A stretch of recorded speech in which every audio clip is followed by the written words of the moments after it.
Kaylee Black, and welcome to Crash Course U.S. History. Today we're covering chapters 15, 16, and 17. Let's go! Reconstruction 1865 to 1877. The economic aspects of Reconstruction include the crop lien system, which ended up keeping the farmers in debt, and the failure of land reform, such as Field Order 15, which was never implemented and regarded the land ownership. And this led to blacks being restricted to only hard labor, and the whites were still taking control of all the land and the property. For the political movements and actions, Johnson pardoned all the white Southerners, which allowed them to restore all their political and property rights after they took an oath of allegiance back to the Union to make it America again. So also the South rejoined the Union under 3 conditions. They repealed the secession laws, they repudiated the Confederate debt, and they ratified the 13th Amendment. Also, a political group formed, the Radical Republicans, which were a group that called for the formation of a government minus the rebels from power. So they were very against blacks voting, and they were very a white supremacist group. So some key legislation during this time were the Reconstruction Amendments. The 13th Amendment outlawed slavery. The 14th Amendment was regarding due process and equal protection under the law for everyone who was a citizen of the United States.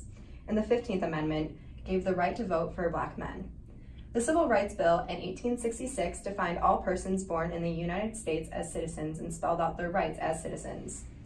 The Reconstruction Act of 1867 divided the South into 5 military districts and called for the creation of new state governments.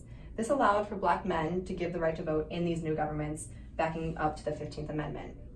The Enforcement Acts in 1870 and 1871 outlawed terrorist societies such as the Ku Klux Klan, protected the blacks' right to vote, hold office, serve on juries, and equal protection under the law. So the Enforcement Acts basically just protected everyone's rights under the 14th Amendment as well. Some key people during this time were Andrew Johnson, who of course was the president, and he initiated the whole Reconstruction movement. Charles Sumner was a radical Republican, and he was a senator from Massachusetts.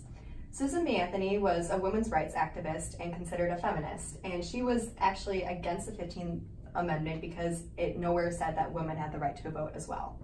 And Ulysses S. Grant was a former Union general and later became the president and had a lot to do with the later part of Reconstruction after Andrew Johnson. Social movements during this time included the Freedmen's Bureau, which took place from 1865 to 1870. However, after these 5 years, it ended up failing. It was a school reform system which allowed for the poor to have more schooling options. The Black Codes included the vagrancy laws, and these were limitations on black political rights, and the vagrancy laws meant that if blacks did not have proof of employment, they could be imprisoned. Terrorist groups were also prominent during this time, such as the Ku Klux Klan, which was a white supremacist group and targeted minorities and blacks and were basically a hate group. There were also feminist movements during this time of Reconstruction because they saw that if blacks and other groups were achieving more rights, that they should be able to too. And they disassociated themselves with the abolitionist movement because they saw that blacks were gaining more rights, such as through the 15th Amendment, and they argued that they should be able to get these rights as well. Politics during the Gilded Age were typically corrupted by big businesses. One example of corrupt politicians would be the Big Boss Tweed, who took millions of dollars from the city of New York.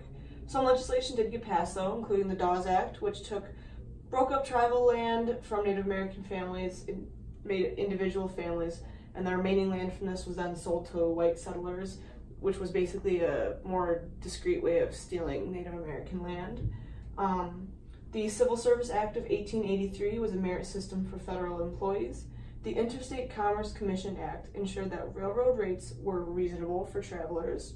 The Sherman Antitrust Act banned practices that restrained free trade.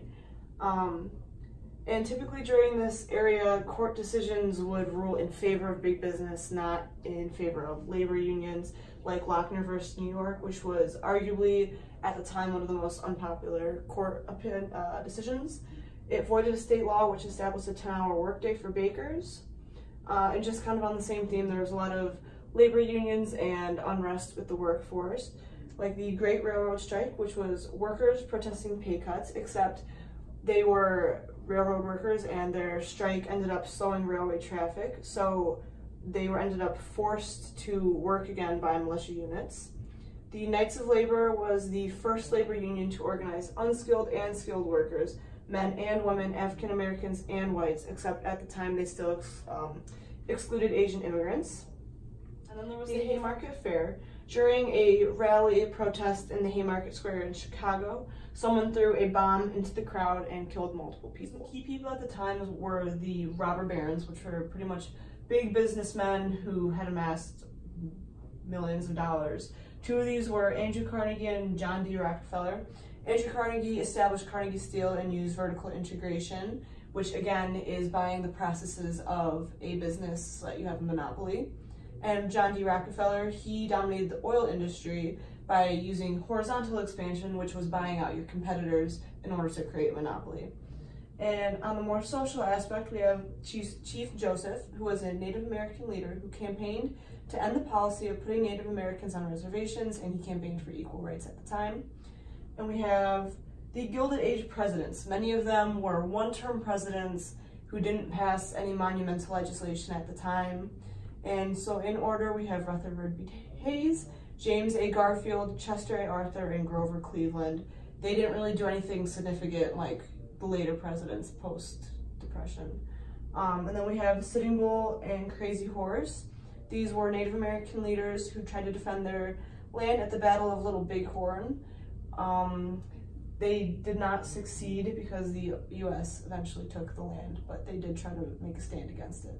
So during the Gilded Age, the gap between rich and poor grew and widened, and it really only got worse.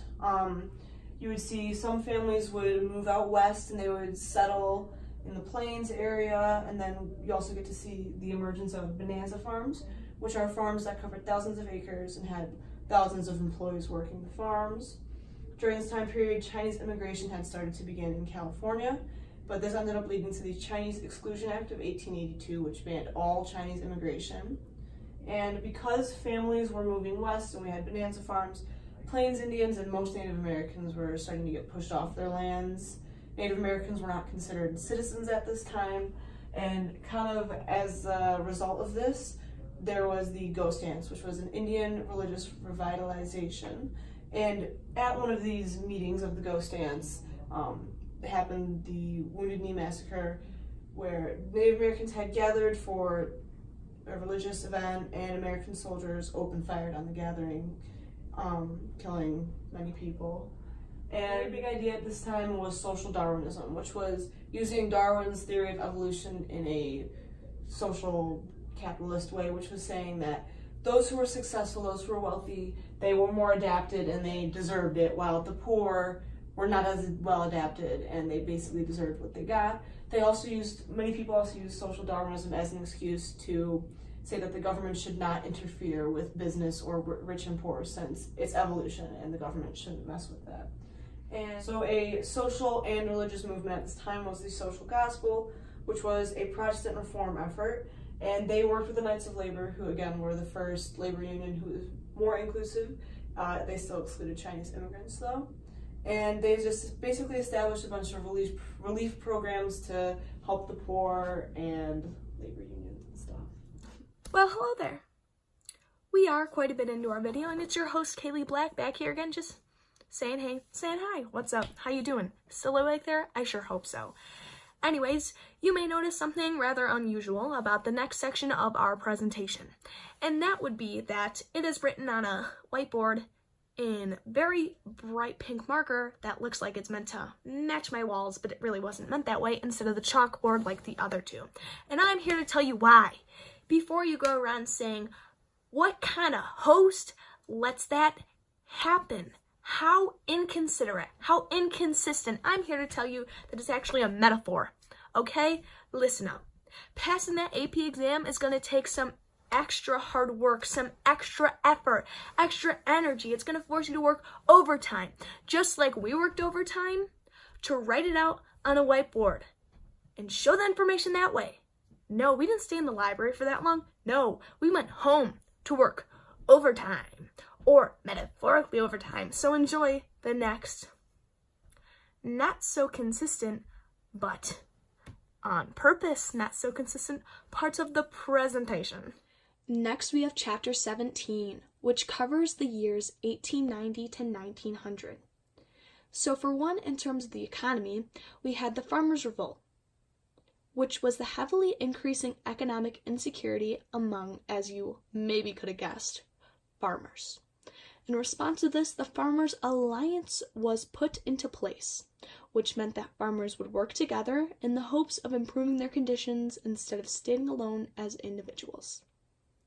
Next, we have America expansionism, and this meant that America began to look overseas in the hopes of finding new economic opportunities in new territories. This had been going on for a long time beforehand, but especially came about in the years 1890 to 1900.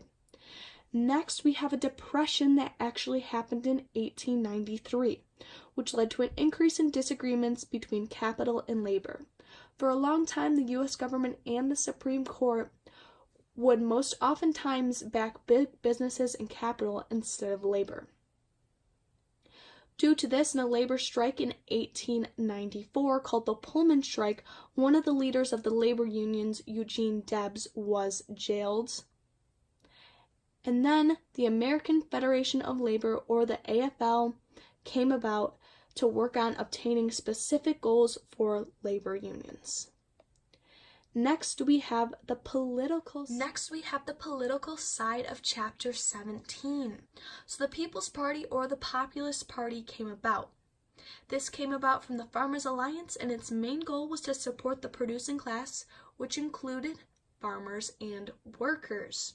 However, farmers were really the main supporters of this, and many industrial workers did not support the People's Party or the Populist Party at all. This was one of the main reasons why it failed.